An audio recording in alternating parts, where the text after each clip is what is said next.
الله الرحمن الرحيم الحمد لوليه والصلاة على نبيه وعلى آله وأصحابه المتأدبين بآدابه أما بعد فأعوذ بالله من الشيطان الرجيم بسم الله الرحمن الرحيم إن الله وملائكته يصلون على النبي يا أيها الذين آمنوا صلوا عليه وسلموا تسليما الصلاة والسلام عليك يا سيدي يا رسول الله وعلى آلك وأصحابك يا سيدي يا حبيب الله. After praising Allah Almighty and sending peace and blessings upon our beloved Prophet sallallahu alaihi wasallam, we have gathered today in protest of the humanitarian crisis which is currently happening in Gaza today. Gaza is a place which is an open air prison. There is no food, water or medical supply being allowed into Gaza as we speak. The electricity and fuel and basic amenities have been cut off. We have no idea from today onwards of what will happen to those innocent people and civilians, men, women, children, the elderly who are blockaded currently in Gaza. And we have come today to show solidarity with the innocent civilians and to give a loud and clear message to the international community that where is your humanity? Where is your humanity, and how can you allow for something like this to occur in the 21st century? People saw the genocide in Bosnia and they said never again. They make mention of World War II and the crimes of Adolf Hitler and the Holocaust, and rightly so they say never again. But where has humanity gone today that even the world powers, rather than stepping in and stopping the oppression and stopping the killing of innocent babies, why are the world powers complicit in this? Why are they arming Israel for further violence and escalation in the Middle East? We are simply saying, give the Palestinians their right to self-determination. Give them the right to return. We do not want an ongoing Nakba. Free masjidulaqsa, the third holiest site of Islam. We are calling for freedom of worship for everyone. Know very well your history, that it was the second Khalifa of Islam, Sayyidina Amir al-Mu'mineen, Umar al-Faruq, radiyallahu ta'ala anhu, that when he liberated Jerusalem, you know what the great Amir al-Mu'mineen did? It is known in Jewish tradition that Umar allowed the Jews to worship in Jerusalem, and he protected them from the oppression of the Christians. Do you know further in history what happened in Spain and in Portugal? Muslims, Jews and Christians coexisted for hundreds of years happily under Islamic rule. What happened after the Inquisition, when the Christian North reconquered Spain and Portugal? Muslims were tortured and oppressed and killed. Jews were tortured and oppressed and killed. But where did the Jewish people seek refuge? They went elsewhere into Europe. They went to the Ottoman Turkish Empire. It was the Muslim Sultan at the time who gave the Jewish people refuge to settle in the Turkish lands, in Bosnia, in Turkey, in Istanbul. And he allowed them freedom of worship and freedom to live. This is the Islamic legacy. When Sultan Salahuddin Ayyubi, rahimahullah ta'ala, the Kurdish warrior, when he liberated Masjid al-Aqsa and the Holy Lands from the Crusaders, he forgave the enemies. He allowed everyone freedom to worship and freedom to live and let live. This is the Islamic legacy. Why is it today that those who have power are denying this basic fundamental right of Muslims to live to worship freely. Every year we see disturbing videos coming from masjidulaqsa when Muslims are fasting, when Muslims are praying for Salah of Taraweeh in the masjidulaqsa, the third holiest site of Islam. They are being harassed, they are being assaulted, they are being beaten, they are being tortured, they are being arrested. For what? For simply gathering in a house of Allah and worshipping Allah Most High. We ask the international community to show restraint and to show some sanity. How is it that the Israeli Defense Minister has been able to deem the Palestinians, the Gazans, as human animals? Is this acceptable rhetoric? Okay, Starmer, leader of the Labour Party, how can you validate and support the cutting off of basic human amenities, basic human needs like food, water, medicine, electricity, fuel? And how can you allow this massacre to take place in front of the world today? Do you know that when the electricity finishes, the cell phone battery finishes, and when Gaza is in darkness, only Allah knows what oppression will take place there, what genocide will happen there, but nobody will be there to record and show us. Journalists are being killed, babies are being killed. They do not have any mercy even for those on life support. Those babies who are in incubators, what will happen to them? Only yesterday, the Israeli government gave 24 hours to over 1 million people from the south, from the north of Gaza to move, to evacuate and go to the south of Gaza. This is a complete abomination and violation of human rights, violation of international law, that to expect over 1 million people to withdraw in 24 hours. One can only imagine the level of human catastrophe and the loss of human life and the loss of innocent blood in these circumstances. Oh Muslim leaders, I especially have a message for you. You have been given the religion of Islam. The leaders of Pakistan, the leaders of Turkey, the leaders of the Arab world, Al Saud, the leaders of all the Arab countries. Where are you today? Where are the leaders of the Arab world? Where are the Muslims? Can you not answer the call of the oppressed and the weak? Will you not be questioned by Allah? You have natural resources. You have everything, the power at your disposal. Why have you not taken action? Allah will question each and every single one of you. My dear brothers, dear elders, dear sisters, people sometimes question and say, what do protests resolve? What do you get out of protesting? But I can just make one thing clear. The Prophet sallallahu alayhi wa sallam, he mentioned clearly, Man ra'a minkum munkaran falyughayyirhu biyadihi, fa'in lam yastati' fabilisanihi, fa'in lam yastati' fabiqalbihi, wa dhalika ad'afu al-iman. Rawahu Muslim. The Prophet sallallahu alayhi wa sallam states that if you see evil, if any one of you sees wrongdoing, then he must stop it with his hand. And if he's not able to do so, then he must speak against it.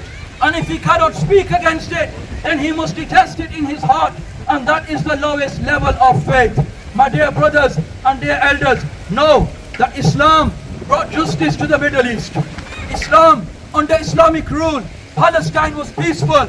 Jews, Muslims, Christians coexisted peacefully for hundreds of years. There was no issue. Live and let live. Tolerate and let others live and let them be. How can you justify the inhumane, oppressive measures taken by the Israeli government today? Violations of international laws and basic violations of human rights.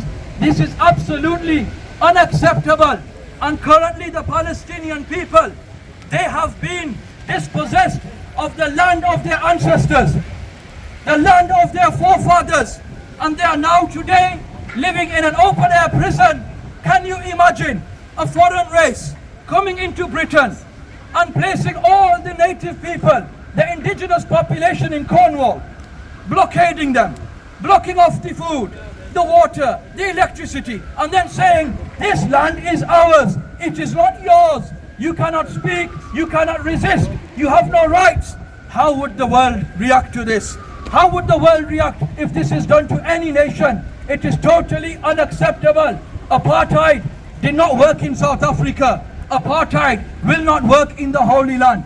And then, as I mentioned earlier, the dehumanization, the treating of the Gazans and Palestinians like animals. Wal-iyadhu billah. We cry out to human beings, to every human being, to show some humanity and show some decency. How can you treat your fellow humans like this? Only the other day, even columnists in Israel, yes, columnists in the Haaretz newspaper, they highlighted this.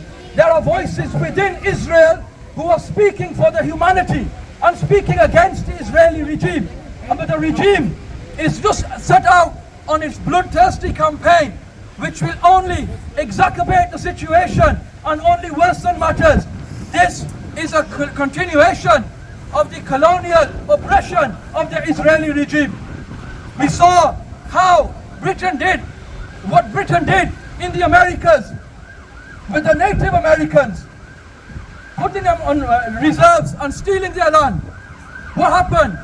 We saw in Australia when the Aboriginals were dispossessed of their lands, of their ancestors. We thought we only read this kind of stuff in history books. We saw what happened in Africa, the slave trade. We saw around the world so much oppression, but we thought today there are human rights. There's the United Nations, there's Amnesty International, there's human rights organizations. Maybe there is going to be some regard for human life and human dignity, but no. Today, as we stand here, we are witnessing a genocide folding before our eyes. Our international community, our leaders of the world know very well, power is with Allah. وَلَا حُكْمُ إِلَّا لِلَّهِ. And Allah is the ultimate king, and He can take away kingdom any moment, and He can grant it to whoever He wishes. We ask you, for the sake of humanity, to show some restraint, show some compassion, have regard to human life, and show equality to everyone. Every human life matters, not just if it's only in Ukraine. Then it is self-defense for the Ukrainian people to stand against an invading force. But for the Palestinians to do this, you can't say the same thing. This is double standards. This is hypocrisy. Suella Braverman was more concerned with the waving of the Palestinian flags. I say to Suella, have you not seen the disturbing videos of the babies, of the Palestinian babies? We were fed lies by the media that babies had been killed in Israel. Till today we have not seen any evidence. There has been no evidence of this, but on a daily basis we are seeing babies in Gaza being killed, being murdered, and all MPs and all politicians, regardless of your affiliation to political parties or whatever, you have a duty to stand for humanity today. Stand on the right side of history. Otherwise, history will never forgive you. As human beings, history will never forgive you and will remember you. Nara Takbir! Nara Takbir! Nara Risalat! Ya Rasulallah! Nara Hadri! Ya Khairi! History will never forget that generation of people, that generation of humans who didn't prove their humanity, who silently watched a Holocaust in front of their eyes, who silently watched a massacre and a genocide and never did anything to stop it. May Allah Almighty allow us to continue raising our voices in whatever capacity we can do. That is the minimum level of Iman that everyone should spread the awareness, raise the truth. Do not fear speaking the truth. Do not fear speaking truth in front of power, because Allah Almighty is your protector and He is the ultimate creator of all. وَمَا عَلَيْنَا La ilaha illallah! Muhammadur Rasulullah! Free, free Palestine! Free, free Palestine! Free, free Palestine! Free, free Palestine! لبيك لبيك لبيك يا أقصى لبيك يا أقصى لبيك يا أقصى لبيك لبيك لبيك يا Aqsa, labbaik, labbaik, labbaik ya Aqsa. To stand for Palestine, to stand for Palestine, you do not need to be a Muslim. You do not just need to be a Jew or a Christian. To stand for Palestine, you need to be a human being. Yes. You need to be an insan. You need to be a normal, decent human being with a heart of compassion and humanity. How can any sane human being allow and condone the cutting off of basic amenities from women, children and innocent people and civilians? No decent human being can ever support such crimes against humanity. Know very well, O people, today you have stood with the truth, and Allah is a witness. Allah is a witness to you standing upon the truth, and it's a duty upon every single person not to just go away from here and forget about it, but continue raising your voices, continue standing with the truth, continue speaking for the truth. And as my honorable friend mentioned earlier, Jewish people out there who follow the teachings of the Torah, the teachings of Prophet Musa, peace and blessings be upon him, we are closer to Musa than the Zionists, because the Prophet Moses, he forbade people from killing. Prophet Moses forbade the unjust killing of people. Prophet Moses forbade stealing. Where does land stealing fall within the 10 Commandments? How does this go in accordance to the law of the Torah?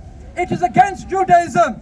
It's against any religion that stealing someone's land, killing them, killing their children, and committing atrocities has no stance in any religion whatsoever. We ask all decent human beings, wherever they may be, to stand up for the truth, to do not fear speaking the truth and standing with the oppressed.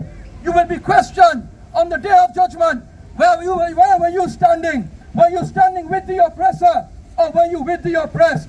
We ask Allah to bring sanity and humanity back to human beings, and we ask Allah Almighty to especially give Muslims the ability to show the real teachings of the beloved Prophet, peace and blessings be upon him. Show the world the lies of the media, the lies of the Western governments, the lies of the Zionists, and to expose them for what they are, expose them for their double standards. We will not be silenced. We will not be silenced from speaking for the oppressed, and we pray collectively that Allah protects the people of Gaza. Oh Allah, protect the people of Gaza. Oh Allah, protect the people of Gaza. Oh Allah, protect the innocent people everywhere. Oh Allah, forgive us for our shortcomings. We are not worthy. We are not worthy. Oh Allah, but your mercy encompasses everything. You are the most merciful of all. Oh Allah, have mercy upon the Ummah. Have mercy upon mankind. Bring sanity to human beings again. Bring peace to human beings again. And show human beings what is right, what is wrong, and allow them to recognize this and to stand for truth and justice. وَمَا عَلَيْنَا إِلَّا الْبَلَاغُ الْمُبِينُ.